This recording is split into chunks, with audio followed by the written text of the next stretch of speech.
What's up, Warhams? Let's get to Warhamming. We're going to start this recap video off by rolling for battle scars. The only 3 units that won't need rolls are my company commander, my commissar, and my demolisher tank.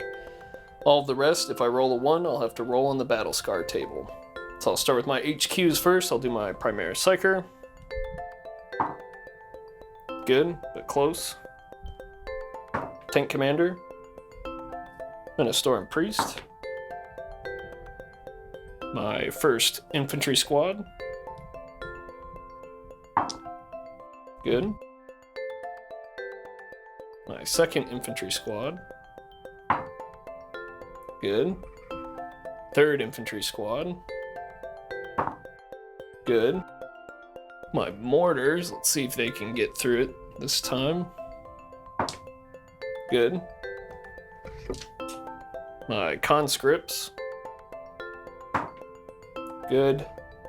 And my las cannons.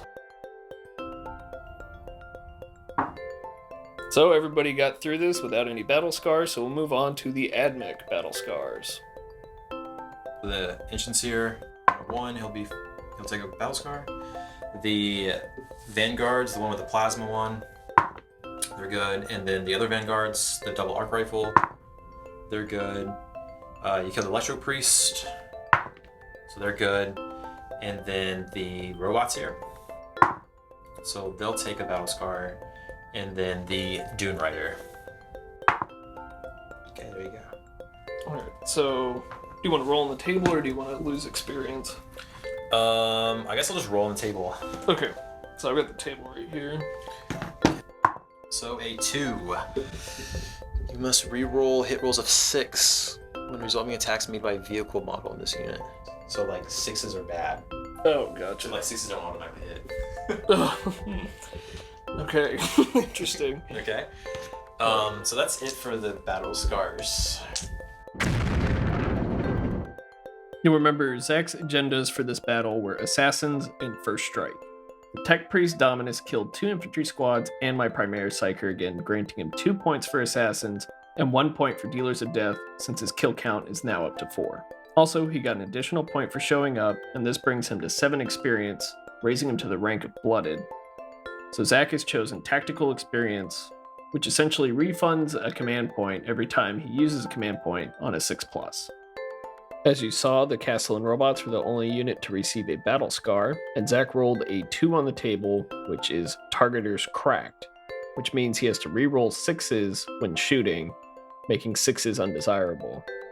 But now, on to the positives. The robots got 1 point for first strike when they killed my las cannons, which also made them reach 3 kills and gave them a point for dealers of death. They also finished off my conscripts this battle, putting their kill tally at 4.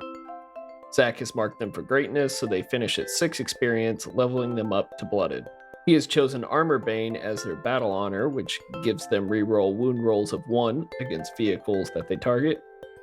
And just a side note, Zach will be using a requisition point before our next battle on Repair and Recuperate to heal their battle scar. Now moving on to the Scorpius Disintegrator, who has been the MVP for this army.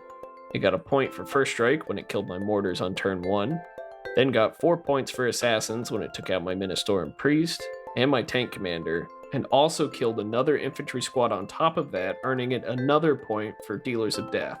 With the additional point from participating in the battle, its experience sits at 13 total, which is just 3 away from being the first unit in our crusade to become battle hardened. I think it's also cool to note that I've not been able to remove this beast from the tabletop. And finally, we move on to the Vanguard squad with 2 arc rifles that leveled up because of the participation experience point. Zach has chosen to give them Grizzled as their battle honor, which grants them a 6+ feel no pain. This Ad-Mech force is getting pretty beefy, and I'm excited to see what they can accomplish in the upcoming episodes. On to the Imperial Guard side, the agendas were Sentinel, which I was not able to pull off because my mortars got wiped out turn 1, and Lord of the Warp, which I did achieve. My Primaris Psyker cast 3 psychic abilities this game, one of which being Smite, which killed a Tech Priest Ingenseer, bringing his kill tally to 1. And his Lord of the Warp tallied to 3, granting him 2 points for Lord of the Warp and 1 experience for showing up, bringing him to a total of 6, which ranks him up to Blooded. I've given him the psychic upgrade of Psychic Might, which lets him attempt to cast an additional psychic power each turn.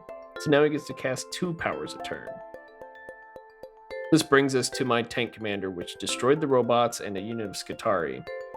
Since he destroyed 2 units in the previous game, he gets 1 point for Dealers of Death, and I also marked him for greatness, so he gets an additional 3 points from the battle, bringing him to a total of 5.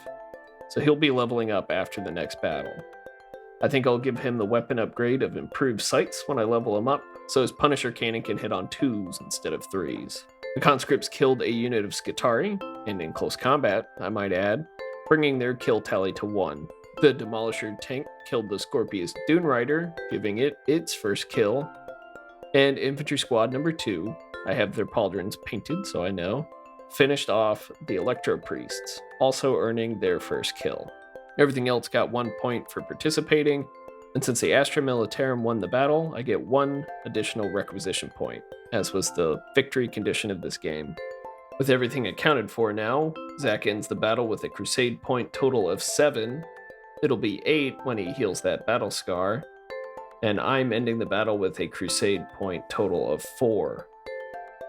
We were both ending this battle with 4 requisition points since I gained 2 and Zach gained 1.